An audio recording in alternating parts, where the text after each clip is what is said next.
All right, welcome back to another episode of Please Hold, where two sisters tackle the underappreciated world of CS. My name is Tiffany, And I'm Ashley. and this is Please Hold. All right, so we have a really special guest. Oh, wait, Tiff. Oh my God, I totally forgot. Okay, hold on. Like, subscribe, click it right now on your screen. Go ahead, follow us on Instagram at the Please Hold _ podcast. You can find us on TikTok, Threads. Oh, yeah, We Threads. forgot about Threads, didn't we? Yeah. So, all the platforms, go ahead, follow us. And we also want to say thank you so much to our 1,000 subscribers. We're really excited that we hit that number just a couple of weeks ago. So, you all are, listening and appreciating us, and we appreciate you. Yes. All right. Now, without further ado, go ahead. Okay. Yes. Okay. Let me go. So, back like I was saying, we have a really special guest today. He is a true Renaissance man when it comes to all things Atlanta. With over 18 years of experience in the music industry, specializing in marketing and artist management, he has played an integral role in shaping the city's vibrant music scene. But his talents do not stop there, okay? So he has also made a mark in the culinary world, dabbling a little bit of food blogging and sharing his passion for delicious eats, and maybe some assets, I don't know what that was. And beyond that, beyond his professional endeavors, he is a devoted father of 4 beautiful girls and showcasing his commitment to his family and the values that truly matter. And as a diehard Georgia sports fan, he brings that same level of enthusiasm and dedication to his favorite teams, adding an extra layer of excitement to every game day.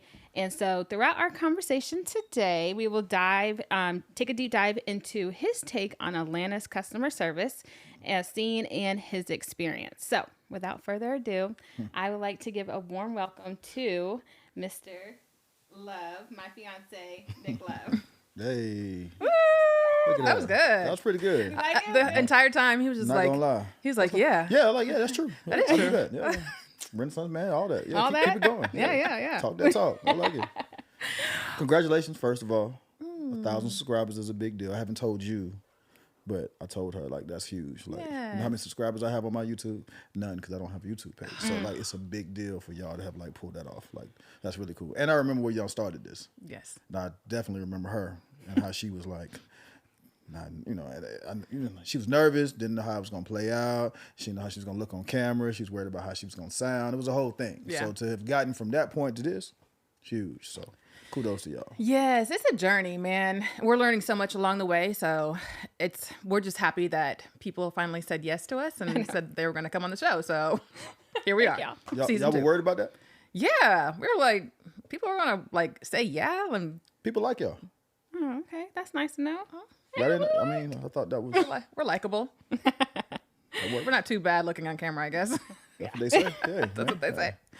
Streets is talking. Well, I want to know. I know Tiffany has some questions for you, but I've got some questions for you. So We picked this topic because just like our previous guest, you're outspoken. You say what's on your brain. You have a great following on Twitter. You love to post things, and your thoughts kind of come out there, and people like to be able to dive deep into like that world with you. right. So our thing is like, you don't like being hip hopped, and this is like a term that did you create that term Yes, or okay? I invented this term, right? So what does it mean? All right, so being hip hop is a thing that, so me and Sif was out, and this happens often. Like, we go out to different restaurants, and we find that whenever we would have a black server, in particular, it wasn't really the nicest place. The nicer places were cool, but like that tier below, where Like it's not 3 stars? quite, yeah, three and a half, 4.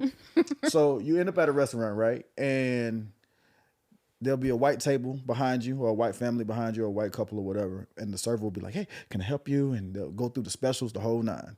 They'll get to our table and like plop down in the booth with us and be like, girl, let me tell you. And I'm like, man, well, hold on. Like, you not, you know what I'm saying? Like, why you do us like that? Taken aback. Yeah, I'm like, why you do us like that? You ain't do them like that. So Right. like, you did it because you seen me, her, we black. I got the J's and the hat on, necklace and watch, and she look cool. She got a lipstick popping. She, she fly, and you think that we the homie, so you can sit down. But I'm like, no, we finna pay for this. Right. And part of what we finna pay for, especially when it comes to tipping, is the service. But you finna give us the homegirl service or the homeboy service. And I don't want the homeboy service. Right. Because we finna spend too much money on this meal to get the homeboy. This meal is like we're going out with like both of y'all and then all the kids. Like that's like what? $4.50, like sometimes every $5. meal we have is $200-$300 plus, easy. Because I mean, every time we go out, it's table 5, table for 6. So like for me, it's like no, I'm not spending $400, $500, $600 on a meal, and you finna give me the hookup service because you're not really giving me a hookup. You're not finna discount the price, right? So you can't but you're discount giving me a discount service. Yeah, I'm not with that because I feel like it's super disrespectful, and I do that, and that happens to me all the time when I'm out moving around. I'm buying sneakers or I'm just kind of doing my own thing. I will see how people interact with their white customers that come in, and then they'll get to me, and all of a sudden we cursing, right? And all of a sudden, Uber, perfect example. Y'all ever get in the Uber and they change it to the hip hop station when you get in the car, and I'm like, I don't want to hear that. Yeah, what if I want to hear classical? Like, I do want to hear it, but don't. When I was in Tulsa, they did not do that. They were not changing no stations for nobody. I'd be offended, and it'd be like, I kind of want to hear the music, but I don't want you to change it just because I got in there. Now I don't even want it. Now you like now I feel like you're being funny. You know what I'm saying? Because I know what you was listening to before I got in because I heard it. Then I got in and you was like, oh, he looks like he want to hear some Young Dolph. I don't want to hear Young Dolph. I'm going to work. You know what I'm saying? I'm going to a business meeting. I'm finna go on a date. I'm finna do whatever. And now it's, I don't fool with that. Like that's what I call being hip hopped because you change. It's code switching, but it's in reverse. Right. It's like when you was providing the top tier service to somebody, you was kicking it one way. Then you got to me and decided he's cool. Right. So I can give him the stepchild service. And I'm like, nah, I'm not with it. But I'll never forget the first time that I actually used that term online, and I got slaughtered on Twitter. And I was like, I didn't know what I was saying was controversial. Like people were like, oh, customer service is like a construct of like white supremacy. I'm like, what the hell are y'all talking about? Like, so what? So being professional. Wait, what they say? Man, listen, people was on my Twitter like going hard at me like, oh, you want people to like talk a certain way when they serve you this stuff. Yes, yeah, I do. Absolutely do. That's your job. 1,000%. I want you to talk to me the same way you were talking to Bill and Kelly back there, okay? All day. And everybody told me that, customer service and professionalism was like some remnants of, like, I couldn't believe what I was hearing. I was like, okay, this might be one fringe person. And then it kept coming. I had to hit my homeboy like, hey man, come look at this. Come see what I typed. And then you tell me what you think, just to make sure I'm not tripping. And I was like, oh yeah, y'all people, I'm worried about people. I really am. I'm really worried about what the future's gonna look like because the people who are giving customer service now, like in particular young people, I wonder what they're gonna I wonder what service they're going to expect when they start moving around. Well, that's a really good point because like if they're okay with giving the service that they know when you're like front facing and they're okay with giving that type of service, like later on, it's like, that means you're okay with accepting that kind of service. I don't think they ought to. Yeah, I think that people like, I don't care, so I'm going to give this kind of service. But like, I think if it was reversed on them, I think they would be a little, like, why are you talking to me like that? But do some people like not even like realize that they're even doing it? Because it's just like how they are. Yeah. No, they know. They just think that you're supposed to accept it because they keeping it real, or they like, this is just who I am. And it's like, I don't want you to be who you are. I want you to come here and fake it. I want everybody to fake it for me. Yeah. Personally. Me and her had this conversation, just even in our relationship. No, fake it for me. And not fake it like that. But you know what I mean? But like, no, like fake it in terms of that same attitude and courteous way that you talk to your boss or your manager earlier today at work. Don't come to me and then I can talk to Nick crazy and blow it off and kind of chill. I don't have to show him the same, like, right. Because you've decided that these people warrant my best behavior, my best attitude, my best front, forward facing face. Right. And you get the real me. Right. I don't want the real you. Not all the time. Yeah. I don't think you want the real me. But why do you think that a lot of people, and it is, from what I have seen, mostly like younger Black and even middle like age Black people in customer service, like as a server or as like just someone taking your order, like why do you feel like they they give that type of service to a white man, older white woman, than they do a middle to young black person. It's systemic. Like, we've just been taught that white people deserve a certain level of acknowledgement, respect. But if people feel like, oh, white people don't do us dirty all the time, or Yeah, they you do still gotta this, respect but them. then you turn around and be like, oh, yes, sir, yes, ma'am. Just Like, what? It's just systemic. Not that you you've just should be been taught that way. disrespectful, but- Like, I feel like us as black people, we don't believe that we should be paid a lot of money. I think that we see ourselves a certain way. We don't like consciously believe that, but like when things happen, just notice how you respond to certain situations. Like, so I do this thing called the Monday morning marketing meeting on this app called Fanbase, right? So we had a conversation about the marketing of religion one time. And we were talking about preachers. We were talking about how, oh man, Good. it was a really good conversation, Y'all right? need to run that back. Yeah, Part 2? yeah. So we talk about the marketing of religion, and we start talking about preachers. And of course, whenever you bring up religion and preachers, in particular black preachers, they're like, oh, all they want is your money. They want you to tithe, blah, blah, blah. And they buy jewelry, and they be having these suits, and they got a plane, they got a car. I'm like, all right, cool. Joel Osteen got into some stuff during the pandemic. They found money in the walls. He wasn't letting people in. It was wild. And he's not the only white, religious leader that has had hiccups. I just go there and just call them hiccups, whether it was scandals with money, infidelity, whatever the case may be. But the way that we view white preachers who do the exact same thing that you say the black preachers do, it's very much like, it's like we view white people as savvy businessmen, and we view black preachers as crooks, and they just scamming. And it's like, oh, well, Joel Osteen just found a tax loophole. I'm like, he did too, but you just see it differently. It's like when black people do it, it's more dirty. Yeah, it's like it just feels different. It's the same thing like with tattoos. My cousin Bame, who y'all should actually get on the show. Y'all should get Bame. But my cousin Bame Joyner, who runs Atlanta Influences Everything, he's a big proponent of like reversing those images that we have in our heads about black kids and growing up and all that. Because when we were young, I'm sure y'all can attest to this, were y'all told that like having tattoos was gonna be like the end of like, you're never gonna get a job, you're never gonna do this. You're never gonna be the president's wife. I'm like, well, I don't want you're never to. gonna be able to go to the mayor's ball, none of that stuff, because you got tattoos. And how many times have we gone to restaurants? How many times have we been at business meetings where white guys will have a sleeve of tattoos and they're serving you food? They're the bartender, they're the craft bartender. Yep. They're very high. They're doing competitions. They're doing it all. They got sponsorships, brand deals, the whole nine. They're white. They got all the tattoos that y'all told me I couldn't have. But for me, when I got the tattoos, it's like we have to live by a different code. Yeah. And I think that it all boils down to how we end up with the bad customer service, right? Because it's like, oh, you can get this level of customer service, but I got to make sure that because they're going to tip me more. They're going to, it's like, not necessarily. I got money. Right. Like I said, we've gone out and the CNS meal alone was on a humbug. We didn't go. It wasn't even nothing special going on. We did our photo shoot with the family. Then went to CNS with a $600 meal. Yeah. The tip, the autograt on that was a bill, you know what I'm saying? So I'm like, so why we had great service that night. Oh, so yeah. this is not the CNS. Over here by Cumberland. Yeah. Y'all, top tier. Ooh, it was wonderful. Top we will tier. be back. 1,000%. Maybe not as a table of 6. But I missed my invitation on that one. But no, I'm just not with it, man. I think that we believe that we deserve less for some reason, and I don't. And I'm not willing to accept it. Like, I get attitude. We walked out of a restaurant one time. We was at what's the one in Buckhead that we used to like? You want to say it? Del Frisco. Okay. No, what they gonna do to me?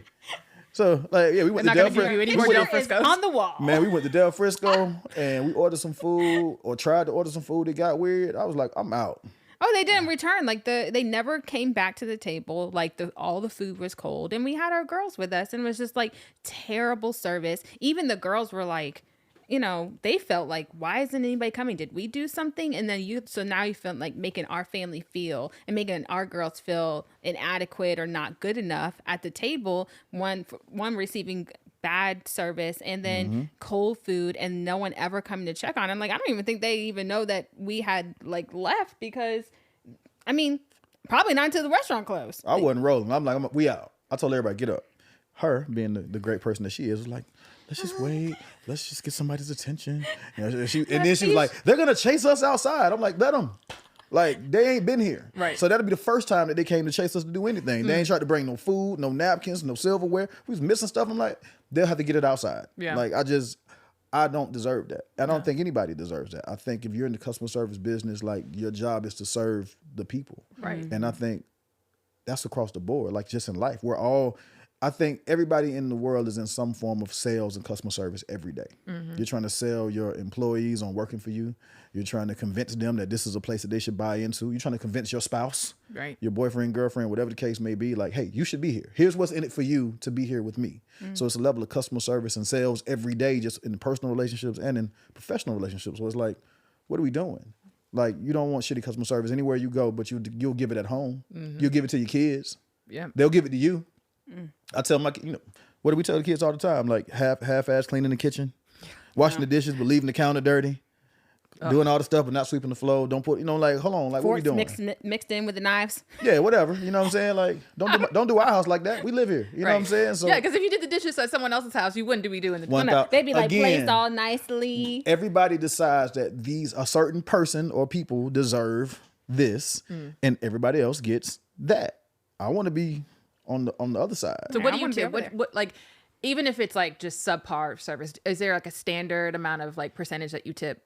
Well, I'm gonna give you 18, 20% just because that's just who I am. Okay. And I also have the I got a tip for all the black people that didn't tip before me attitude. I do that. I'm like, let me make sure that we not the table that they like, see. Yeah. Dude showed up, got his white tee on, jeans, and then he left me $5. Right. So now I got to overtip or at least give you the 20. So you you gotta can like overcompensate for it. Yeah, for, Let me 41 for cents. everybody that came before me. But I'm also a person that's like, I'll not pay for any of this. Yeah. And then we got to just figure it out because I understand. I waited tables coming up. That's the one job I always tell her, like, if it all went bad, I would go back and wait tables immediately. That's the job. That's the job I actually loved. It's a job I actually appreciated. I made cash tips. I took them home. And that was my grind from like age 19 to maybe 22, where I was trying to figure out what I was going to do in the music business.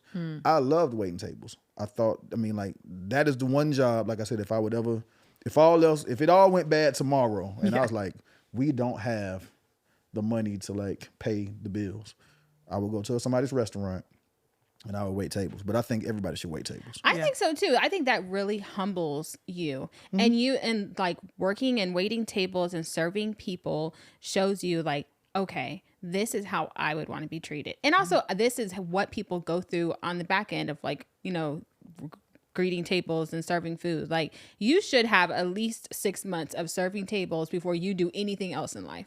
I agree. I think you should. I think everybody should just go through that process because, or at least with some kind of customer service. Yeah, something. Just because you understand that it ain't always like the person that you're dealing with fault. It ain't always the waiter or waitress's fault that things are happening. Right. It could be the kitchen. It could be management. It could have just been, they could have been oversat. It could have just been bad flow. It's a lot of things that go wrong that aren't necessarily on the person that you're talking to directly. And I'm sure y'all can understand that from customers calling y'all and going off on y'all. And y'all like, hold on, I don't own this company. The money's not in my pocket. You know what I'm saying? So even, y'all ever had bill collectors call y'all? And they get at y'all like, it's their money? You're like, this is personal to you. Why? Yeah. It's a job. Right. You know what I'm saying? Like, I get what you got to do, but You ain't got to be nasty about it. you talking to me like I took it from you.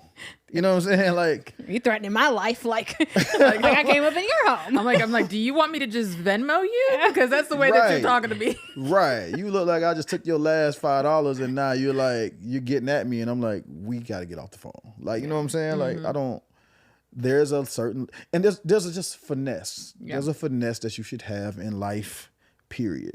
You would never walk up, well, y'all are women, but I would, as a man, I would never walk up to a woman like, you should be with me. And she'd be like, why? Just because it's great for me. It makes me look great. Yeah. And she's like, okay, well, what's in it for me? Be next to me. That's a terrible sales pitch, is it not? And it might work for some people. Maybe. People might like that. Like we do live in Atlanta. Aggressive. Like, oh, girl, he just told me I should be with him, and I am. Okay, so Tiff has a story that she told me from years ago when we first got together. She said he was on South Beach somewhere, and some dude was like, they was just some girls walking by, and the dude was like, yo, what that mouth do? And I'm like, man, that's a terrible sales pitch. But I promise you that it has worked. Worked on somebody. At some point, so he was like, didn't work on me. Play the averages, right? Play the numbers. Girl walks away. She's like, what does my mouth do? So you just Every now and then Every it now works, and and then he's you're just like, like, yo, wait. man, if I ask enough Well, women, let me show you, and there it you- worked. There you go. See, if you ask enough, if one or two go for it, you like, Yeah. Shh, why would I ever break this? So every time I see a guy do something stupid like that, I'm like, that's worked for him before. Yeah. Back He in didn't. He just. 91, He it didn't worked. try to. Yeah, he didn't try that out today. Yeah. He did it because it worked at one point, and then he was like, I'm bringing that back. Yeah. So Oh, Tiffany. yeah. Oh, right. So switching, we're going to switch a little bit over Okay. to your experience in the music industry. Hate those Can you Go ahead. can tell us how you really feel? Tell us about your experience, better or worse customer service when you are out being in the music industry. Do you feel like you get better service, or do you feel you get worse service because people like see you and like how you dress, or they may know you or recognize you, and like how they serve you? I mean, in Atlanta, I'm gonna get access. I'm gonna get better service. I'm all for privilege. I'm pro privilege if it works for me. If it gets me in the door, if it gets me to seat at the table that it was booked for everybody, like the Keith Lee thing, when he be like, no, treat me regular. I'm like, he's a fool. Like, why would you ever do that? Like, people are like, it's a 2-hour wait, but we can get you. And he's like, nah. I'm like, that's All right. idiotic. Let me get his table. Right. You know what I'm saying? Like, he's tripping. But I mean, I think I get fairly good service and access here when they recognize who I am. You know what I'm saying? It's just people tend to treat people better when they feel like you're of a certain stature, status, reputation, or whatever the case may be. Or especially if they think they can get something from you, so they're not gonna flip out.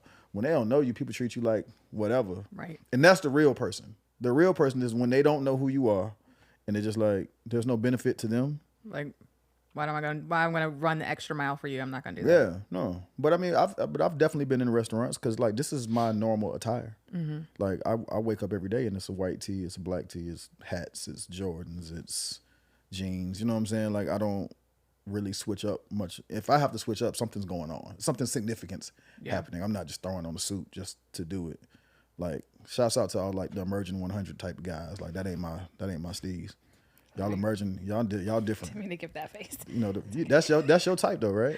You like them brunch I don't have a boots type. and like the red bottom brim hat Absolutely. joints. No, Them you guys, you that's you your are swag. gaslighting right there, sir. You that's know not I your do swag? not, I hate those hats. No, I have. no. He knows only because he knows I hate those hats so much. Those things.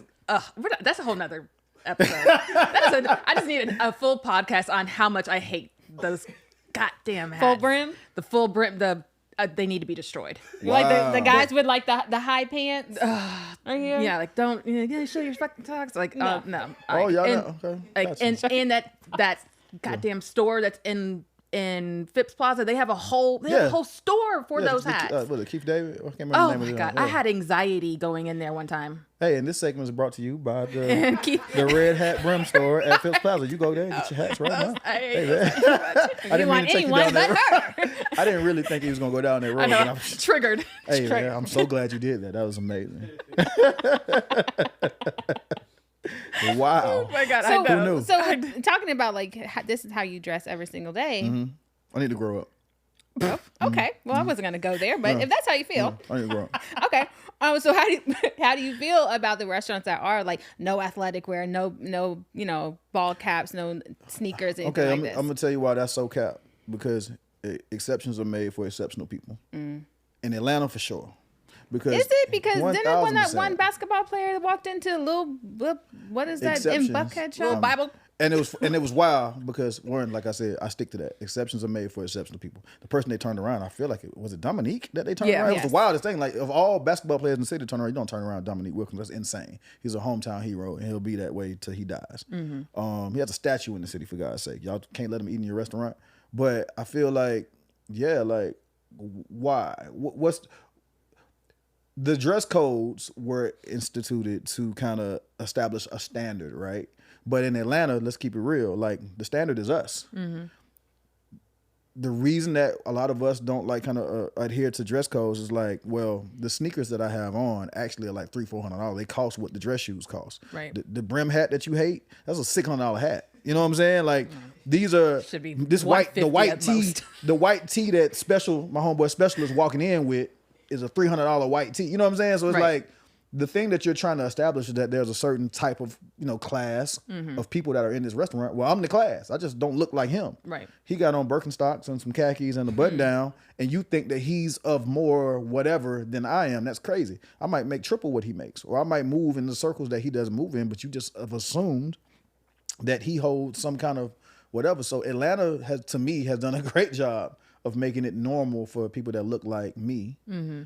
Thanks to the hip hop community, honestly, because when 2 Chainz walks in, 2 Chainz not changing clothes to come eat with you, and y'all know y'all don't want 2 Chainz to leave. Right. Y'all want Chainz, y'all want Tip, y'all want Baby, y'all want Gunna, y'all want Thug, y'all want Future, y'all want all of them to come in here and spend the money, but you gonna tell them they can't come here because they got a Braves hat on, like, or they got sneakers on, like, come on. So Atlanta has done a great job of like learning okay, we got to kind of play the game a little bit here. And that's what makes Atlanta super, super special.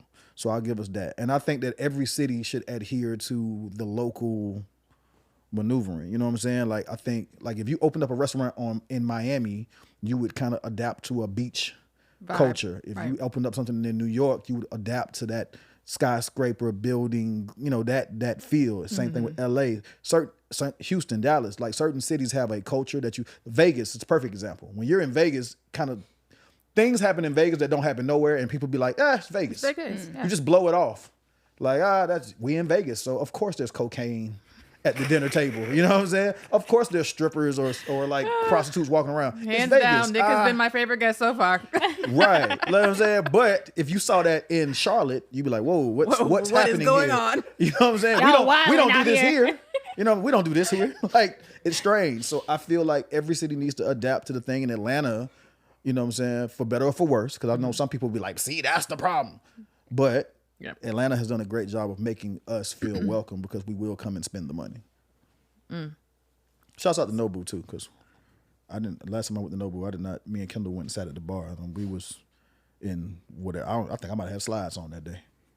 They was like, They were like, you can just come in? As long as he can afford it. Right. You're gonna pay his And that's bill. how it should be. To me, like, what we doing?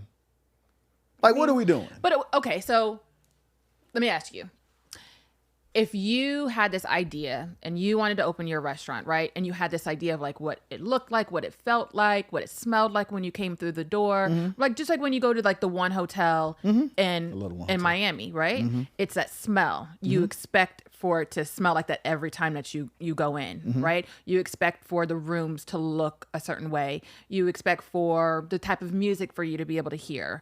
And if one thing kind of is off kilter, does that like mess with the brand? Because there's so much that goes into branding something, right? There's a lot of like just intentionality behind, what kind of fabric you're going to be using, whatever, like the case may be. So like as an entrepreneur, as somebody who is like a restaurant owner, can you see their side of it where they're like, no, like I do want this to be I don't want you to come in here with a hat on, because like, we're not just saying that to you, but we're holding that, like we're standing firm on that across the board, because it's going to mess with the brand.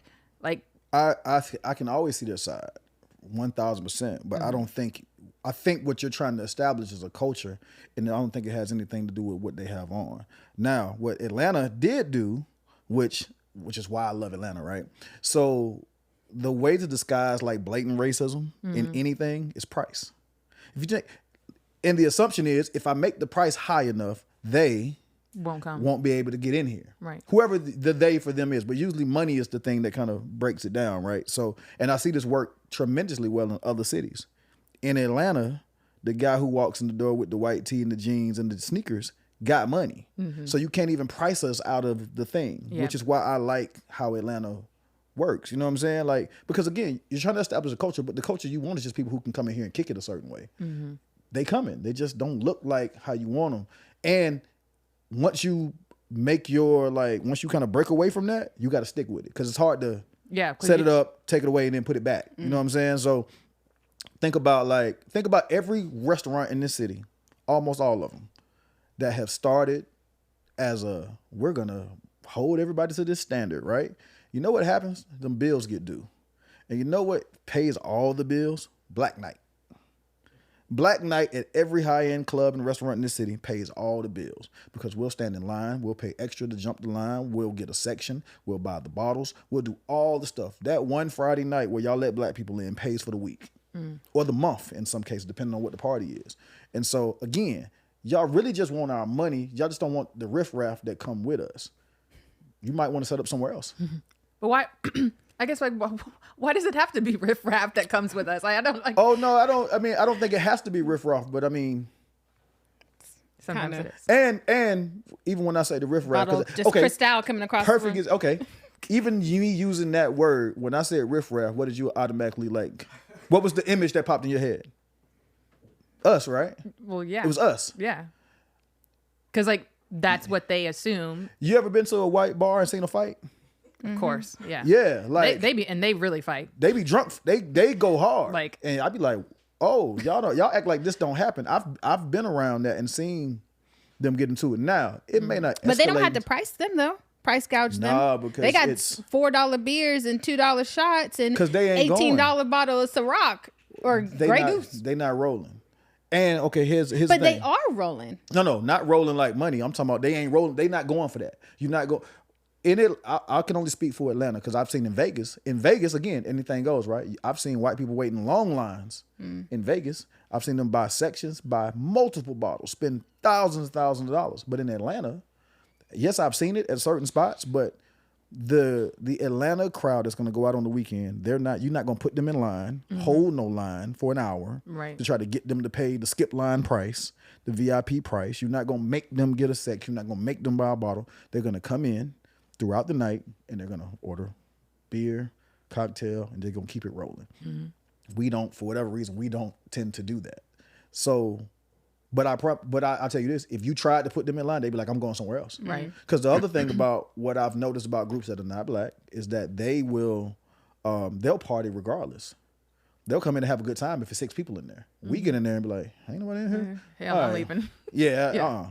They're going to come in there and patronize regularly, which I think is fantastic. I think if you're a business, you want regular patrons, but you do need that night or two where it's up, Yeah, pays all the bills. pay all the bills. Because that's how you keep the doors open. Right. Well, so shifting gears here a little bit, you currently work at 1 RPM here in Atlanta. How important is it for you to deliver customer service to the artists and management you deal with? Oh, it's 100% of my job. Like, I'm a marketer by trade, but like I said, it's about customer service. I'm selling and handling customer service all day long.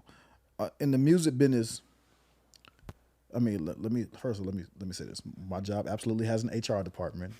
We have there is procedures and guidelines, but in the music business, it's very fast and loose. And the artist, the other employee, everybody just kind of coming in with egos and attitudes, all the time. So you have to know how to navigate through that. You're dealing with a bunch of street guys who are fresh off the block, who have figured out how to make a record, and now they got some money. Yeah. And they have an opportunity to change their lives or change the lives of their family.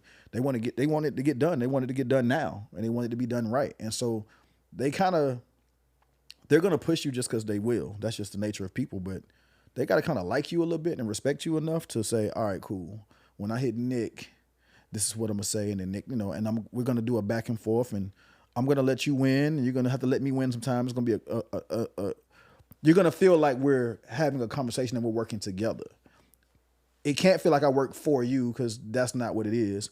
But you also can't feel like you work for me because that's absolutely not what it is. You know what I'm saying? There has to be a level of trust and respect and rapport with each other. And I find that the people who don't do well in this business, they just haven't figured out how to establish that level of rapport with the artist or the management. It's always, we can't do that. It's like, why? Why not? Why? You know what I'm saying? Like, this the music, man. We can literally do anything. There are no rules. That's the coolest thing about being in the music business. It's the coolest thing that I'm starting to see with like the NIL stuff with like college sports and whatnot. Like, there are no rules. It's the wild, wild west right now. So it's time to figure it out. Same thing with podcasting. There ain't no rules Because in this. it's new, and so everyone's kind of making up. Yeah, nobody's figured out There's exactly no proven like way. Yeah, like I would say with like traditional radio, we've established like, you go 10 to 2, 2 to 6, 6 to 10. You work your, you know what I'm saying? It's been around so long that we figured out what is quote unquote the structure. Podcasts, they can be 10 minutes, an hour, 3 hours, 8 hours, whatever. Right. do 2-second podcast. Yeah. Hey everybody, just checking in, peace, and then get done. And they'd be like, man, that shit got 1,000 streams. Like what? They didn't even do nothing. But like I said, we're in an age where between technology and the way people just are at this point, especially like post pandemic, you can do anything you want to. So why we can't do that? Why can't we deliver cakes to every girl on your email blast? You know what I'm saying? And for your new Valentine's Day song, might not make economical sense, but we can do it. You can do it if it's in your budget. You know what I'm saying? We can do it if, you know what I'm saying? We just got to have that kind of rapport with each other. But I see people flake out of this thing all the time. Like I've been in this 18, 19 years in the music business successfully, paying bills, raising kids, having a family, the whole nine. And so many people started with me that are not here anymore. That is like, and I look around and some of them, actually I take that back. The ones that ain't here, they ain't here for a reason. The ones that still here, they here because they do what they do. You know what I'm saying? And they do it over and over and over again. Like y'all just had my boy here. Like, you know, Ray has managed to survive in this business. I call us all, we survivors. You manage to go from one thing to the next thing to the next thing and just have success. And it's hard to do, but if you know what you're doing, you'll be okay. Yeah. But no, it's customer service round the clock. The artists want what they want, and you got to be able to provide it, or at least explain why you can't. Some people suck at explaining. Yeah, I think that's the communication part. It's just they don't know how to be able to say like what they want and why. Yeah. It's like it's needed. It's parenting. Yeah. So like dealing with artists, and then you would mention this earlier about you don't like it, like just keeping it real. But do you feel like you keeping it real is better communication with them, or do you feel like I should sugarcoat it, I should be like go about it the nice way so that, you know, I can keep the client or artist happy, like, or am I just gonna be real with you up front? The real answer is keeping it real. A lot of times, is the worst thing you can do in the music business. And this is as a person who has done it, who's currently doing it. And every time I've ever kept it real with an artist, I would tell you the majority of the time it bit me. Because I'm like, yo, let me just tell you exactly what's happening. So there's no confusion as to you thinking it's me or it's the company or it's this or it's that. Here's what's happening. Your budget is this. Right. This is what you've spent. You can't do that right now. And lo and behold, a week later, they be like, well, Nick said. And I'm like, well, okay. Shit. Yes, but I thought we were having a Honest conversation. man-to-man, honest conversation, so you knew what was going on, because I thought we could have that kind of conversation. Right. And what I realized is the music business, everybody don't want to do that. Everybody doesn't want to do that. Everybody doesn't want to have honest conversation. Everybody wants to kind of feel good. And I find that, and I think I've told Tiff this before, I find that I always look at how people grew up. I find that people that played like team sports or that were part of a team, they're way better than people who weren't.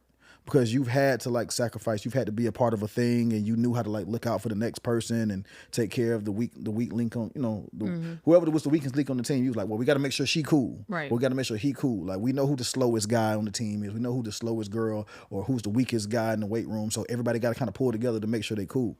A lot of times with like the music business, it's a bunch of people who have never been a part of anything, and they think it's supposed to go the way that they want it to go. And you like, It's not like that. yeah, it's like, it ain't that. So, and they feel like they want it to go their way, and they're going to go through hell and high water to make sure that it is the way that they want it. So I'm going to be me as much as I can. I'm cool with being fired, let go, put aside, passed over, being who I am. But yeah, it's tough. Yeah. It's tough. It's an image business. Everybody want to be a boss. So I don't care nothing about that. I want to get paid. I want to go out to eat, and I want to buy sneakers. I care. She cares. I do. She cares. She's way more passionate about my positioning than I am. Because there was I think I told you, like there was a movie premiere or whatever it was about, like a biography of Atlanta. It was like, oh, you can't mention Atlanta without mentioning she was hot about ... these people. And I'm like, hold up. I went searching because I'm like, you literally cannot mention Atlanta without mentioning Nick Love. Everybody who comes to the city reaches out to you for marketing and street team and artists, or, you know, God forbid the J word, Yeah.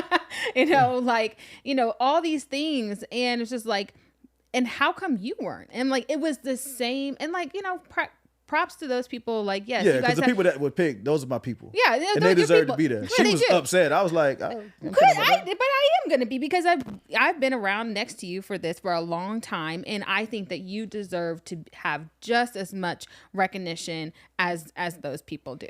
But I get it. But see, like the thing for me is, I do get it. It may not be at that particular function or that particular thing, but I don't walk around this city with a grudge like these people aren't recognizing who I am. I don't feel that way. Like, it's not I'll do it for you.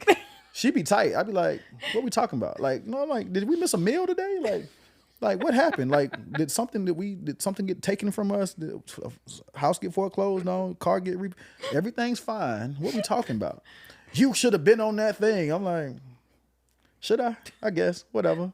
It ain't stopping nothing. Everything is gonna continue to move because I'm good at what I do. Yeah, and exactly. I can do it no matter where You're I good am. at what you do, so you should be, highlighted for it. But that's why y'all gonna be here for a while. Like, y'all are actually good at this, and y'all actually care about this. Thank you. Like, seriously, like No, that means a lot.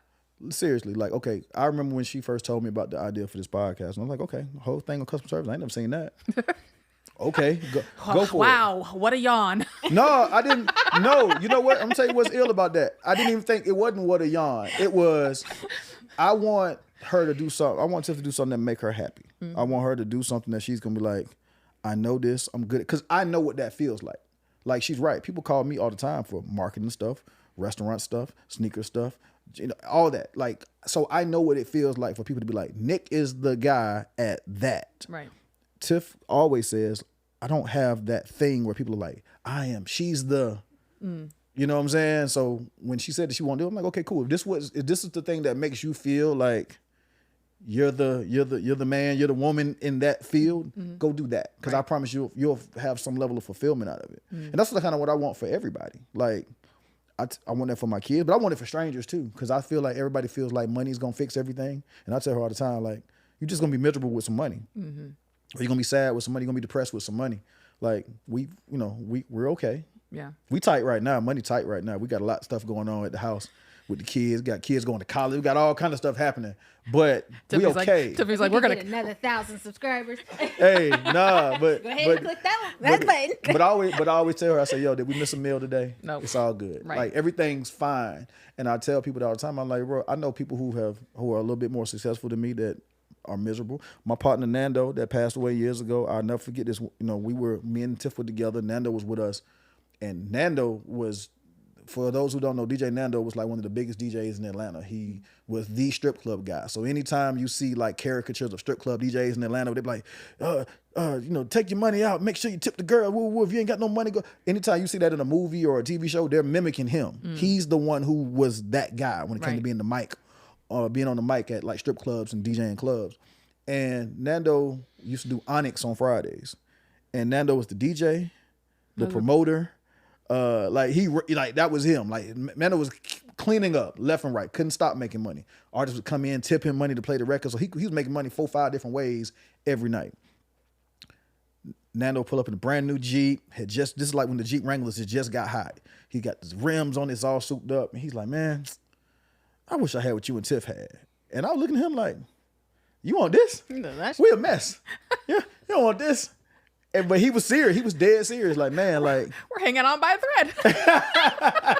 I didn't even want to be here today.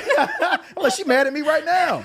I'm like, you want this? But he was like, yo, like, nah, man, I really like, I like how y'all move. She's always around. She comes over. You want her here. She don't just show up and like she bugging you. It's like you want her around. He's like, I want that, man. Like, man, like, oh, good old Nick and Dime. Yeah. And he was like, yo, like, I remember that, and I know that's something that's always stuck in my head. That I watch people who I think are getting it and that are doing well and that are seemingly very, very happy. Not to say that he was depressed or anything, but to see somebody who I look at as being here and they being like, I want what you got. Right. I'm like, oh, okay, we cool. Yeah. Everything, life is good. Yeah. You know. So it's a different lens, being able to look at it from like, yeah, like you look really happy and that's like a really good relationship, but you just don't know, what's underneath. Or man, like you've got a nice house, but shit. It's perspective. But that mortgage payment. But just to circle it back to customer service, danced it's at all night for perspective, that. right? When you're a server and you're waiting on tables, your perspective is these people look like they're going to tip. These people look like they're not. These people look like they're going to be a headache. These people look like, you know what I'm saying? Right. It's all perspective. So you got to remember, like, it ain't always what it looked like. I've seen people put one of my early in the music business. I remember one of my partners. He had just got a crib at the Atlantic Station at the 12. This is like when it first opened, when it was like the hot new thing to be at. And I went to his crib one time and he had Ciroc and Chinese food in the refrigerator. That was it. He had a couch, a TV, Ciroc, Chinese food. This is all in a little studio little thing in the 12. And I was like, oh no, okay, we just lying out right now, right? We just telling people, oh yeah, I live at the 12. It's like, yeah, but are you? Yeah. You're not really living. Not here. living. You're struggling. You're struggling at the 12. It's tight over here. You know what I'm saying? So you just start to kind of be like, oh, okay. So that changed those instances, like I said, with Nando and my man and just people, the things that I see, it changed my perspective on all of this, on money, on recognition, on customer service, all of it. I just look at all of it and say, yo, we're guessing and hoping and making assumptions. Yeah. And those assumptions have helped a lot of people win. They've helped a lot of it's killed some people. Assumptions have killed people. You know, we talk, if we would still go deep on like, George Floyd and like, like cop killings and stuff, like assuming a person moves a certain way because he has on a certain, clothes or jewelry or move a certain way is like, that's gotten people killed. Right. So I'm very like anti that. Let's just treat people better, Well, like living in the South and it being known for the Southern hospitality, right? How has the customer service scene changed to you? Y'all New Yorkers fucked it up. Y'all out of towners. Dang. Where the camera at? You out of towners. Y'all have ruined Atlanta, and I hate you for it. With the fire of 1,000 suns, you guys are awful, awful people. Talk about a trigger question. All right. No, it ain't. I mean, I'm exaggerating. It's a little hyperbole, but when I grew up in Atlanta, there was a very down home Southern hospitality feel to it. Like that's the Atlanta I grew up on. I remember going to soul food restaurants on Candler Road. I remember going to stores on Wesley Chapel and in Decatur. Like this is the hood, quote unquote. But the service was the service. Like, you know what I'm saying? I don't even recall as a kid like feeling like, oh man, we got bad service. We just got service. We got the service that everybody else got. Right. It didn't feel like I was getting better, worse. I was getting picked at maybe because everybody that was around me was the same. You know what I'm saying? I don't know.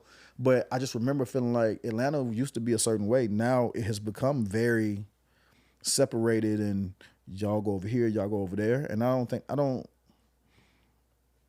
don't fault anybody for getting some money and wanting this to do or see or experience better.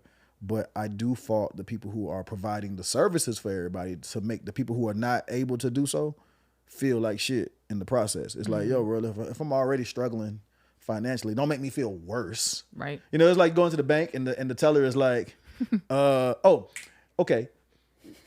No, actually, I won't even tell that story. But y'all know what I mean. Wait, can you tell the story? But you go to the bank and they're like, sir, you have, and they say it loud, like we like, yo, the whole bank don't need to know I got $2.40 in my account. Like, yo, like, come on, that's just my play account. That's yeah. Now you gotta like, you know what I'm saying? It's weird. But I remember, I think AG Entertainment, Alex. I remember seeing Alex do a girl dirty. She walked up to the door at the club. This was at a Velvet Room, and she was trying to go through her purse, find her ID, and get her money out. And he just like went at her purse and like rambled through it to go. He's like, come on, we gotta go. And I was like, oh, we're cool with this because nobody moved when he said this. Like when he did this at the front door of the club, everybody saw it, and everybody was like, yeah, she gotta hurry up. She holding the line up. Gotta go. Should have had your ID ready. Yeah, should have had her ID ready. So nobody felt bad for her. She didn't feel like, oh my God, you went through my purse. I'm leaving. She took it and she kept it. And watching even just the black party scene of AG Entertainment, and I'm not blaming him for all the bad customer service, but I am saying that culture of we ain't necessarily got to treat you amazing for you to come in here and spend this money. When everybody was cool with that, that's when Atlanta went left, because then it became the norm of I don't have to cater to you. You are just a number in this club, and if you ain't buying a section, if you ain't buying a bottle, I don't actually owe you anything. You lucky to be in here with us. And it's like, I don't know how we got there. Yeah. And that's the culture I don't like, because I mean, I used to work at Twist back in the day, and like when Twist was open, you know, you had the housewives come in there. You had every basketball player, every football player, anybody who was in you know, in music, and it was like you only got that, you know, the good service, or, you know, the attention if you had some kind of like notoriety and people noticed you, or if you pulled up, because people would do like a slow drive by on like Those are the good days. those Right. were the good days. But like they would do a slow drive by in front of the restaurant, have their music up. They would have the top down on their car, and everybody on the patio, it would be like become quiet, and everybody would watch, you know, whoever was driving by. And of course they were driving by in like a, you know, a Rolls Royce or whatever, a Bentley, and it was the attention, and it was known that they were going to come into the restaurant. But like there was just a certain dynamic of that when those people came in, people just like flocked, like, oh, well, what do you need? Like, it was like, oh, let me wash your feet, basically. Like, and it was like, okay, like there are people coming in here spending the same amount of money that these people are probably more than likely going to spend too. You know, the calamari is still the calamari. Yeah, like, the price didn't change. The price is not changing. Yeah. You know, and so that is like the one thing I didn't like about, you know, like sometimes like the culture is like, like, damn, can we give it like a break a little bit, because it's club like, culture ruined Atlanta customer service. yeah. Like I'm gonna go on record as saying that. Matter of fact, we should tweet that later. I should post that later. Club culture in Atlanta ruined customer service in Atlanta, because once we got gonna hate you. once we got okay with, Not gonna be able to go anywhere. it's like the thing is, like, once we got okay with saying you guys deserve less because you can't afford this, and everybody was cool with it, even the people who were getting the bad service, that was the beginning of the end, because it started to say, I mean, look at how the clubs are built in Atlanta, right? Like there's no dance floor, there's no general population area. It's section on top of section. So if you're not in a section, it's almost telling the people, if you don't have a section, you don't deserve to be here. Yeah. So everybody either got to get a section or you need to stay home.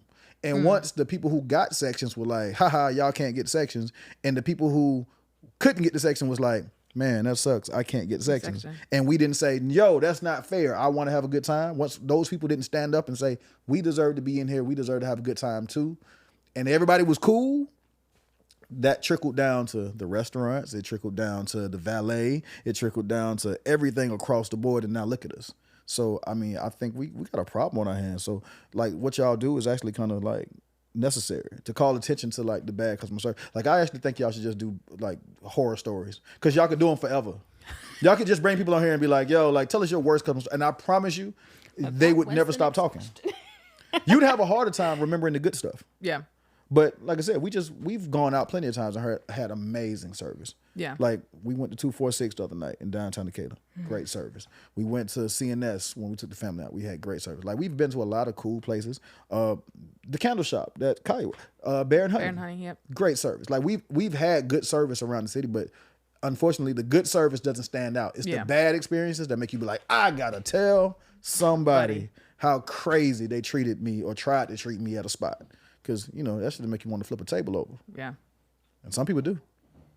I haven't flipped a table over yet, but I have gotten, I mean, you're right. Like the bad experiences definitely, they stick in your mind and you want to talk about them, and it's a conversation starter for sure.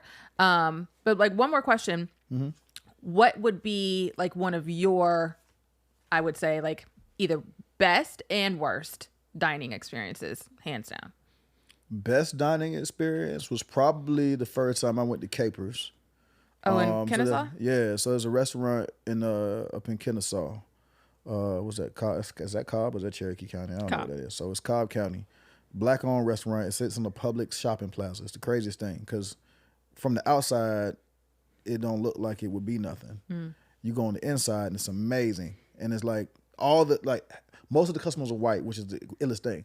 Most of the customers are white with a mix of black, but it's two black owners. The chef and there's a husband and wife, The chef is the husband, the general manager is the wife, and they are an amazing couple. She's so fly. She's Miss Veronica. She's an older lady. She kick it. She kick it like a young girl. She always be on Instagram showing off her outfit and her boots. She fly. But like, I just remember going and being like, wow, this is an amazing restaurant. The food was great. The service was good. Everything was on point, and that left a real mark on me that, oh, okay, this is possible. And it wasn't like I didn't know it before, but like, no, yeah, it's like it can be done. So y'all can't tell me that Black people cannot own a restaurant, have good service, and it trickle down from the top to the bottom. And good food. And good food. All of that. You know what I'm saying? Like the experience from top to bottom was great. And I can't even think of a bad time. And they even got to me, what probably a nicer restaurant in Ackworth called Fish Time. Oh, yeah. Service is equally amazing. Same ownership, the whole nine. So I think, again, it starts from the top and trickles its way down. They've hired the right people. They've hired the right staff. And they've just shown everybody, like, this is the standard that we hold. And they hold everybody to it. And they don't have no problem with the customers. They don't have no problem with staff. Like, it's been, they're doing well. I think and if you ever go there, you should get the strawberry shortcake. Yeah. It's like amazing. I could recommend them, you know what I'm saying, to the cows come home. Like, I speak very, very highly of them because, like I said, they got two. Yeah. And I'm a big fan of anybody can do two things. You know what I'm saying? I think, and this is a slight tangent from what the answer you're looking for is, but I think, and especially in the music business, we throw around the term genius too much. We like, oh, he's a genius. And I'm like, he did it one time. Yeah. That could be luck. Often it is luck. I'm like, call me when you do it a second time. Call me when you get the second artist, the second deal, the second thing. You know what I'm saying? It's always like, you can stumble upon the right artist one time. But when you see somebody like my man Coach K. Coach K has done it with Jeezy, with Gucci, with Rocco, with the Migos, with Lil Baby, with City Girl. Like, to me, Coach is a genius. Right. Because he can replicate what he does. But yeah, I look at the owners of Fish Time and Capers and say, you've done it twice. You can replicate what you've done, so you must be on to something, so I trust you. And if they open up a third restaurant, I'm right there because I know the service is going to be solid. Worst restaurant experience I've had, or worst customer service experience I've had, shit, it might have been that night at Del Frisco. That was bad. That was real bad. Because like I said, everything was wrong. Like from top to bottom. From the time we walked in the door. What location was this? This is the one off Peachtree, the one in Buckhead, right by Lenox Mall. Yeah, it was just whack. And we had been there before and had a good time. But, you know, that night, everything went wrong. The food was bad. The service was bad. They sat us slow. They took our order slow. Like, it was just so bad across the board. And I was just like, man, like, come on. And like I said, it was so bad that when we got ready to walk out, wasn't nobody even trying to like stop us from walking out. That's how you know wasn't nobody paying no real attention to it. That's sad. I was like, oh, so y'all just gonna let y'all, the food came. Right. We was like, I'm like, don't nobody eat nothing. We're leaving. And nobody was like, hey, is everything okay? Like, we was down the steps. Tiff was the only one upstairs trying to like sort it out. I'm like, what you finna do? Because I'm not finna pay for it. Like, no matter what you say to these people, they're not gonna get my card out. Like, that's not happening.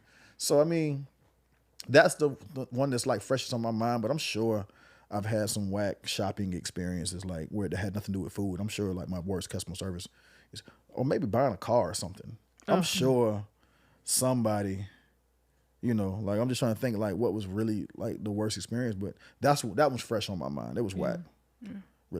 Really whack. So, from an influencer and consumer standpoint, what is the one piece of advice or feedback that you would give to business owners who have staff that interact with customers? Don't be yourself. Don't be yourself. Don't be yourself? No. Oh, yeah, you like it for people to fake it. Fake it. Please fake it. And nobody really like you. I want to fake you. Like, people need to hear the honest truth. Like, you know, I was watching this thing earlier. Dude had a hoodie on. It said, you are enough. And I was like, what if you ain't? Like, God damn. No, but for real, like, people, like, you might be enough to, like, for your mother. Sometimes. But, like, you might not be enough for you to find love in Atlanta. Like, you might not. Why? You might not be enough. You know what I'm saying? Like, hey, listen. I'm a big fan of the market speaks, right? So if you can't find love in Atlanta, maybe you just ain't. Maybe you ain't it. Well, it's a chance. It might be you. Triggered. It might be you. I'm just saying. Me? No, not like, you. I know I'm pointing at you, but like, wait. It might. now I feel attacked. Like me, but general me. Like, Nah, but or like- like people who look like me, like Scorpios. But like, I always, when people say, "Yo, I deserve this," I'm like, "Do you? yeah. Like, do you?" Like, I think every idea I have is $1 million idea, but if nobody wants to give me $1 million for it, is it $1 million idea? I don't know. I mean, maybe it ain't. Maybe it's a $50,000 idea. Maybe it's a $200,000 idea. Maybe it's a $30 idea. I don't know. But in your head, it's like, I got the one, and it's like, but the market is telling you that you it's don't. not that. Yeah. And I feel like you have to tell people, like, don't be yourself, like, because maybe yourself ain't the one that need to show up today. You need to be. Let's go watch a movie. Let's go watch. What's the thing you like? She has a favorite movie with the girl. She's the food critic. What's the name of that movie? Oh, My Best Friend's Wedding. All right, cool. So at the beginning of the best friend's wedding, Oh, My Best Friend's Wedding. yes, the beginning of the best friend's, my best friend's wedding. There's Yep. the girl. She's sitting there and she's Julia like the food Roberts. critic, Julia and they're doing everything to prepare for to bring the food out so that she can. They're looking out the little Yeah, window of the thing. like- yeah. I think every restaurant should show all their staff members that movie and say, act like that. Don't act like you. Act like that. Right. Because that's what we got to give our customers. Because if you give customers that, they'll come back. Even if the food is whack. Because Popeyes has amazing food. The customer service is the worst customer service ever. That was our first episode. Chick-fil-A has never done me bad. Yeah. Chick-fil-A. Actually, you know how good Chick-fil-A is? You know, every time that somebody has a complaint about Chick-fil-A, everybody like, nah, you did something. It was you. People be like, what? I went to Chick-fil-A and my fries were cold. They like, nah, you ate them slow. Yeah. Yeah. You know what I'm saying? waited too long. Nobody believes you when you tell somebody that you had a bad customer experience at Chick-fil-A because they've established that, nah, this is But the everyone gold believes standard. you that when you say you had a bad experience at Popeyes. Or they can At also Popeye- share their bad story too. If you tell somebody you had a bad experience at Popeye, they be like, of course. Like, well, why'd you eat there in the first place? what were you doing? Yeah, Spirit Airlines. When somebody has a bad, do you remember when I flew to Miami on Spirit years ago? Me and Big X, me and my man, we had a meeting with Ted Lucas from Slip and Slide. We was gonna do a deal with the Coalition DJs and Slip and Slide Records. We fly down to Miami on Spirit. On the way back, a dude stands up and says he has a bomb. We landed in Atlanta. He was like, I got a bomb. I'll blow this whole thing up. He didn't have. I don't know what happened, but he didn't have no bomb. I'm still here. You did Police not have a came bomb. on, whatever. And I remember telling X when we got in the car, I said, yo, you know if that like dude had to blow up the plane, people would have been like, why was y'all on Spirit anyway? Nobody would have It felt was bad your for me. No, nobody would have been like, oh man, Nick, he was so young. They'd have been like, why was he on Spirit? Because Spirit has the worst reputation. People were like, Nick flew Spirit? That's how bad Spirit is. That nobody even feels bad for you if a plane blew up. They Dang. look at you crazy. Customer service. That is customer service in a nutshell. You got to establish a standard of like, this is how we kick it here. I really need that on a t-shirt. Yeah, this is like, you want to be the spirit. You want to be the spirit of girlfriends, the spirit of husbands. You want to be the Popeyes of spouses. Nobody wants to be the Popeyes of spouses, the Waffle House of spouses. You know what I'm saying? Like, Oh, man. And we know what that means when somebody say that. They be like, man, you know, my girl, she's the Waffle House of. You be like, yikes. You hate her. Like, no, like, listen, my girl, she is the Chick-fil-A of kissers. She is the, you know what I'm saying? You want to like, we know. standards. Yeah, set some standards around here, man. Popeyes, terrible. gosh. Spirit, This is terrible. hilarious. Oh my Like, it's just all bad. You want to be the Delta Airlines Yes. of whatever you do. To be the Delta Airlines of dating. Right. Top tier. Yeah, Delta. I mean, who are y'all? I'll ask y'all. Like, I know we wrapping up soon, but like, what are y'all top? When y'all think of customer service, what brands or what companies are like the gold standard for y'all? I think we just like Chick-fil-A for sure is one of them. But Target. Who else? Target. Okay. Who's my gold standard? Shit, I don't know. She loves Delta. She's a Delta fan. Delta. Yeah, I love Delta. I mean, they could change a little bit of their rules for the new lounge and stuff, but you know. Well, that new Amex lounge. Oh, but Amex has amazing customer service. Yes. You can always figure out a way to be in contact with them. Like, and they make it easy. Like, it's effortless. Yeah. And they really, really care about their members. Discover, like, Yeah, Discover has that good commercial. It's like it's talking to you. Like yeah, you feel I'm like, oh, it is me. it's me. yeah. Yeah, Yeah, I mean- it matters. And those companies are in business for a reason. You know what I'm saying? And the ones that we all struggle with, the ones that we all have problems with, none of us can figure out like how do y'all continue to be here? A lot of times it's the product is actually solid. Like Popeye's chicken is amazing. yeah. So you willing to sometimes put up with Like God damn it, this chicken is so good. Yeah, the chicken's so good. I hate that I have to go like, through this line one more time, but I'll do it. Yeah, like Chick-fil-A, they're gonna say my pleasure, and Yeah. all the thank you, all this. You go to Popeye, they're like, yeah, I know. what? Like, Can you repeat it one more time? yeah, take. I know. They don't even say can I take it. They say take your order. Right. Take your order. That is the whole. Take your order. Like, wait. You want did I miss my the order first- or no? Okay. Yeah, like what are you? What are we doing? But I don't know. People is weird, Yes. and They are. I don't know. I feel like people who do customer service jobs should probably be compensated a little better. I don't know. We had another episode about that. Please pay them better. Please pay them more. Well, we treat them like it's the lower rung on yeah. the thing, right? Like so, we treat them that, okay, well, you have this customer service job and it's bottom of the barrel. It's low, on the bottom of the totem pole, and you don't deserve to be paid fairly. And, we're just now coming up to what the minimum wage is like, what? I don't even know. Shit, 14. 14, I'm 15 rich. I don't bucks. know. Yeah. I have no idea what too. the minimum wage is. Not a clue. No, for real. What is it? Is it 7, 8? no, where are we no, at It's now? like 14. It's like Really? yeah, 14, yeah. 25, Yeah. I think it is. But it's not like that everywhere. But like that's I they just really I think had they no idea. increased it. Like don't quote me on that, but I think it's somewhere up there. That's but amazing. I mean it is now. I mean people can have somewhat of they don't have to live in a box anymore. You No, can well, live we in think- now a Kroger bag. Well, you think customer service is, like you said, is the entry level job, right? But I mean, it's a job that It's an entry level job, but not everyone can do it, and not everyone is good at it. Not everyone and should it do is it. a skill. right. And I think like employers really need to look at that your customer service is the backbone of your company. If you don't have good customer service, everything else is going to go up in flames. Everything else is going to go up in flames.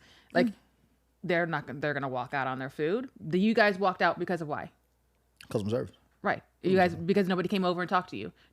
They greeted you, or they didn't greet you, right? They sat you down, but everything, it's like a domino effect. Right. And so businesses need to learn that hey, you should pay your people more, and maybe they'll hopefully they will in return be more loyal and do a better job. Well, companies just think they're easy to replace. Like Yeah. if my customer service rep is not good, I can just get another one. So they assume that it's easier to replace. But I deal with that too in marketing. The thing in marketing has always been, last hired, first fired. Once you get somebody's stuff going, they feel like, oh, okay, I can do it now. Right. I can put it on cruise control. And it's like, no. Yeah, no. I even posted this morning. I was like, man, the little trend on TikTok was like, I'm a such and such, of course. And I'm like, I'm a marketer in the music business. Of course, everybody think they can do my job. It's so easy. It's such an easy job. Everybody with Instagram page think they can do my job. It's like, actually, I'm kind of good at what I do. Yeah. And I know I'm good at it because the market keeps telling me that I'm good at my job. You know what I'm saying? So again, if you can't find love in Atlanta, the market is telling you. I'm really feeling, all right, we're going to wrap this up right here. No, I'm just kidding. but If you take away nothing from this episode, right, it's exactly. you're the problem. Isaac, he had posted something a couple months We ago. talked about that too. You got to tune in on the Monday morning marketing meetings on Fanbase. I know. Yeah. I need We to, talked about get it. better at this. I'm not a morning person here. But what did he mention? He had said it's not Atlanta, It's you. it's you. Yeah, for sure. It's not us. We're great people. We're an amazing crop of people. I feel like does not Atlanta. agree. I feel like Atlanta gets a bad rap because one, and I know how I know it's not us because what happens is when you meet people in Atlanta and they say, "Oh wow, you're from Atlanta." I never meet any of y'all. So that means that the people that you're interacting with is Not people that from ain't from here. Atlanta. That's So true. what's happening is I can agree with that. you're moving to Atlanta as you girl X from Chicago. You meet girl Y from LA. Y'all get the beefing and you be like, man, Atlanta's weird. No, it's not. Y'all two people ain't even from here. Right. Y'all had an interaction that didn't work out well, and now the place that y'all had it at is the weird place. It's like, no, you Chicago, you LA, y'all weird. Mm-hmm. You New York, you Detroit, y'all, you know what I'm saying? Right. Y'all came here and it had a weird experience. Yeah. But it's not Atlanta. Atlanta didn't do it to you. Atlanta people didn't do it to you. You know what I'm saying? Like, people swear they can't find none of us. So I'm like, yo, so how we do it? Here. If it's hard for you to meet an Atlanta native, right. how did Atlanta do the thing to you? You know what I'm saying? Like true. we so hard But to find. would you say that it's the Atlanta culture though? Like the culture that we've like But it ain't Atlanta created? culture. It's the culture that it's the culture that Atlanta allowed in, but it's not Atlanta culture. The club culture that's going on, the restaurant culture, the grass wall culture, all the stuff that we all complain about is not Atlanta stuff. Those things are not native to Atlanta. It's stuff that we thought we wanted. It got in here, and we was like, we don't really like that much, but now it's here. Do we need another question? Do we need another grass wall? Can we? No, we need a purge. Actually, we need to start burning stuff down. Like I'm an advocate of like purging. Yeah. Like one day of like, yo, all the grass walls. Yeah, and neon signs. But here's the thing: it's not the grass walls that cause the problem. It's the people that come in and stand next to the grass walls that's the actual problem, right? Like, because it's the people. The grass walls aren't actually doing anything. At some point, somebody said, "Yo, grass walls kind of fly," and then everybody's like, "We should get grass walls." And now you got grass wall culture. Grass wall culture is super whack because those are not really nice restaurants. We're gonna rename the title of this episode for it to be grass wall culture. And Yeah, no, listen, grass Start wall. having Georgia Clay walls.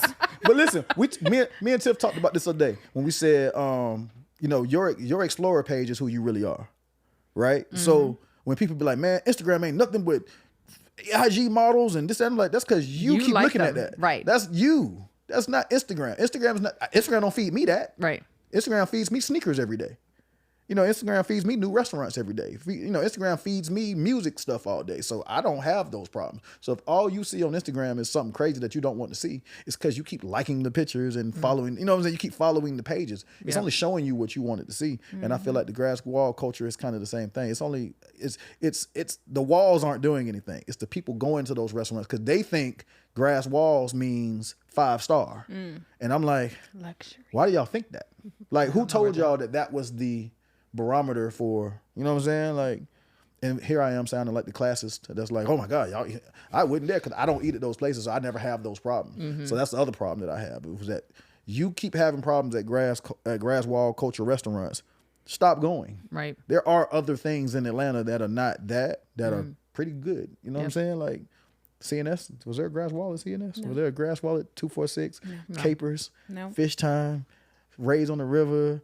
There aren't grass walls there. So Atlanta offers other things. And I think people are like, I'm going to keep going to grass walls until I find the right one. And I'm like, which sounds like, again, back to dating.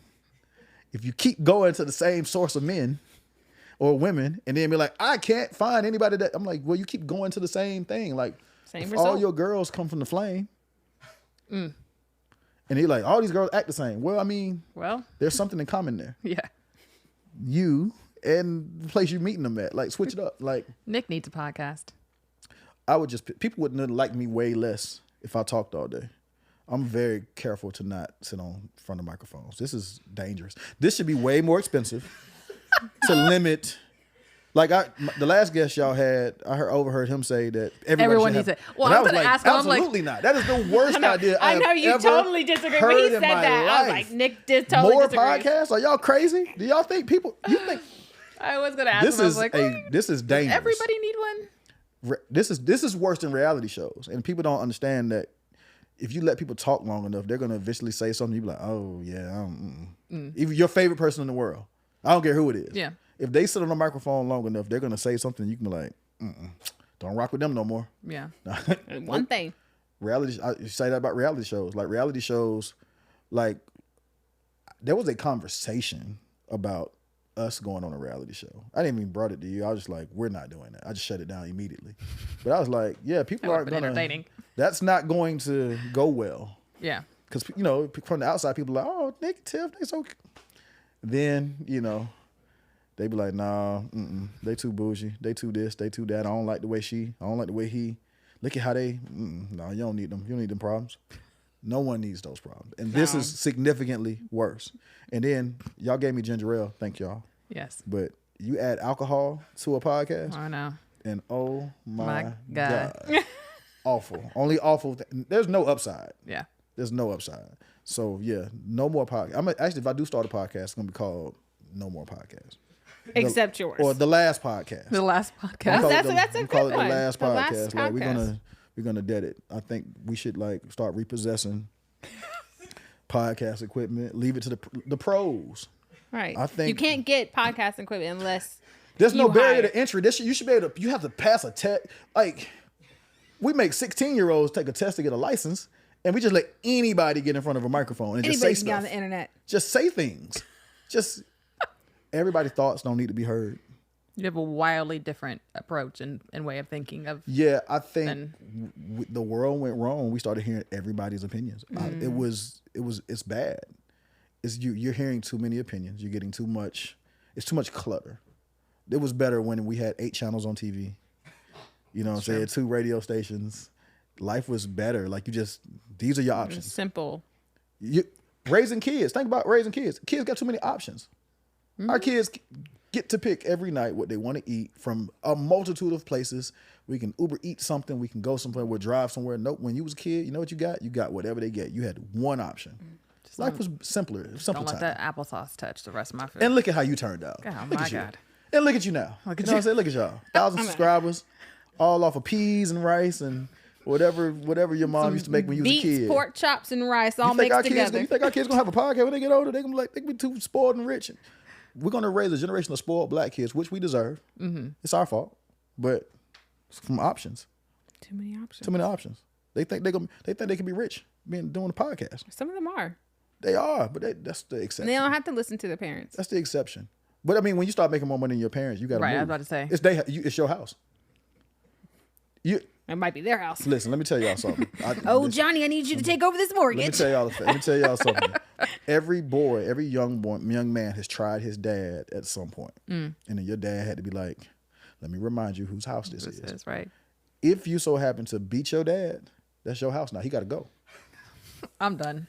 He has to leave. I'm done. Oh my You God. can't whoop your dad and stay in the house. The dad has to. The dad son- has to now concede the house. You're the man of the house. What? How are you not? Oh my God. How are Now you? dad go to the basement. Listen. All Tell right. y'all Well, something. we have gone way over. I'm just telling y'all how it is, man. Well, Oh my gosh. Nick, I want to thank you for coming on our podcast. I would do this and 10,000 supporting. times for you. I love this girl. So this is one of my favorite people in the world, like honestly. So, and I get to say that on camera in a microphone that can be played back years from now. So to my next girl, this was a thing that was happening in 2024, and you know. And if this never makes it out, it's because he's dead. No, this is my heart. This is she knows she's super important to me, and have I not been supportive here? Yes, of very. this? Yes. I have. Go do it. Hang out all day. Go shoot for hours. I don't care. Whatever. Come back when you want to. Go hang out with your best friend. No. Yeah, just stay, go, whatever. You know. Ah. I want to see y'all succeed. I want to see y'all win, and because I actually believe in what y'all doing. This is super dope. The conversations can be interesting. See, it's not boring. It's not a big yawn. Who told you it was? Who said these words? Because you've never heard these words from me. It's like everybody like customer service. I'm like, I like. Yeah, because everybody think everything's supposed to be sexy. That's everybody's see it. problem. Everything ain't supposed to be cool. Every Right. job not cool. Kids, listen. Every kid think the job's supposed to be cool. Everything's supposed to be the way they want it to be. Like, no, there are some regular old jobs that just do regular stuff. Yep. And they make great money. Regular, degular. Yeah, like we need to bring back regular. Yeah. Yes. We need to normalize regular as like a thing to like aspire to. yes.